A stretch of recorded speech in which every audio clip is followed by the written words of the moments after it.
May halo-halo kayo? Yes. Ay, galing. Kasi ang ini ngayon. Tagalog. Ay, marunong. Pwede ko ba yung small na halo-halo? Yes. Pwede ba? Ano po yung mga ingredients nyo dito? Yan, sago, banana, tsaka melon, tsaka ube. Ay, galing. Flan. O sige, gusto ko ng lahat po. Lahat po. Wait lang nata. Oy, wala kang pasok ngayon. Kakauwi lang po. Katapos ko lang. Ay, saan ka pumapasok? Diyan lang po. Ay, malapit lang. Kumusta ba yung English mo eh? Okay lang po. Oh, want to practice? Magpa-practice tayo? Okay lang? Galing na. Whew. Sobrang mainit, no?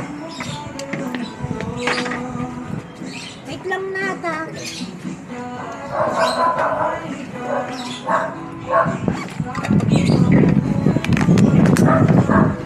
Okay lang kung i-record ko para sa mga kaibigan kong Amerikano? Okay lang? Kasi para magiging sikat po kayo. Ano bang pangalan ng shop nyo? Wala lang.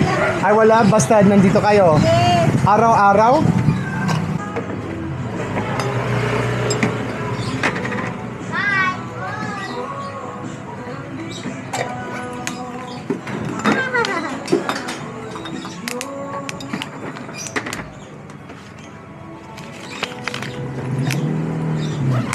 Whew.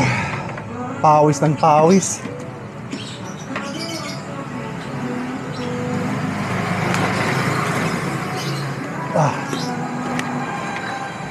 Anong tawag nito sa Tagalog? Gulaman. Laman? Gulaman. Gulaman. Yes.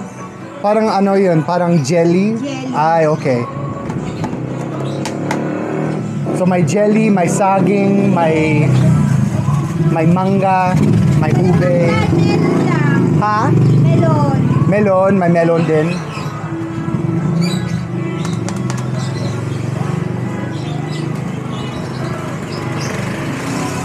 Tapos itong barangay, South Sembo ba ito or Sembo na lang?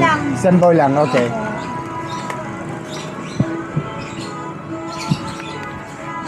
Ay, tapos may lachislan. Yes. Ay, sarap. Oh, ang galing nyo.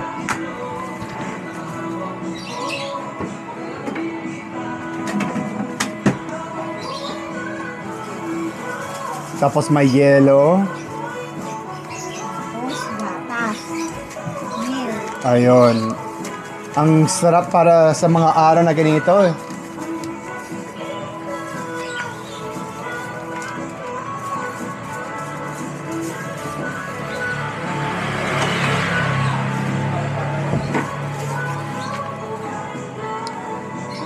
Tapos ano po yun? Ano po? Yung gatas ba yun na matamis? Yes. Ay, okay. Ayun.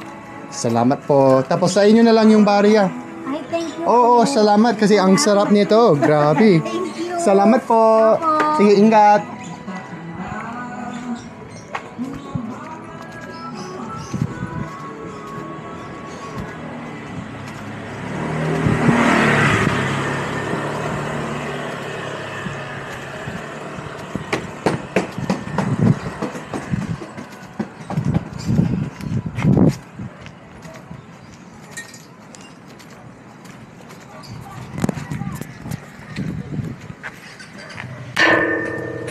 Okay, so I just found my first local halo halo. Halo halo is a it's an iced dessert here in the Philippines.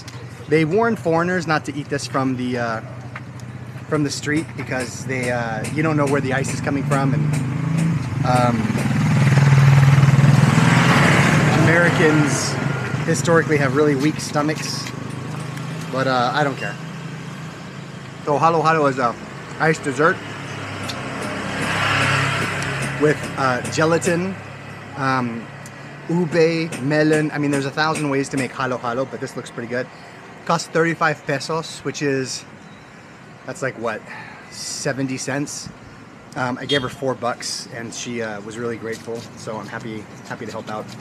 So let's try this. Usually halo halo means mix it up. Kamusta po? I'm right in the middle of traffic. Maybe we'll do this. So I'm gonna try to get a little bit. You're supposed to mix it up. I'm gonna get my hands all sticky. Kamusta po? Magandang hapon. Hoy! Sinong nagsabi? Ay, dyan kayo sa taas. Marunong ko magtagalog? Ako po. Ang konti lang. Matagal ka na dito? Ano lang, pang-anim na araw ko ito. Magaling naman. Ay, salamat po. Kayo po rin. Ang galing niyong magtagalog. Sinisubukan ko lang yung halo-halo niyo dito. Yung halo-halo galing sa Sembo. Okay. Masarap ba? May shop din po kayo. May shop din po kayo. May sari-sari. Ay, sa kanila. Ay, okay. Mas matalino kayo kasi nandyan kayo sa dilim. Tiyo ako sa sa araw. Sobrang init. Kumusta kuya? Okay lang. Okay lang? Oy. Ayun. So that's a loco halo-halo.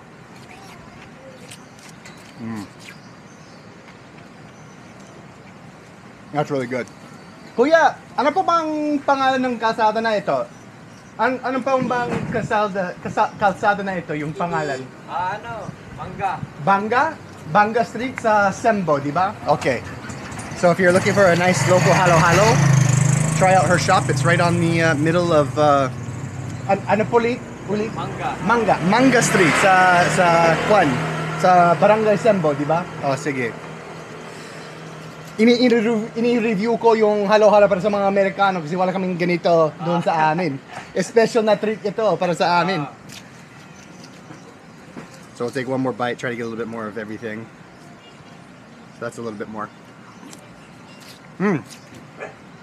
Sarap talaga. Ay, naku. Ay, dito pala. I thought I lost my face towel again.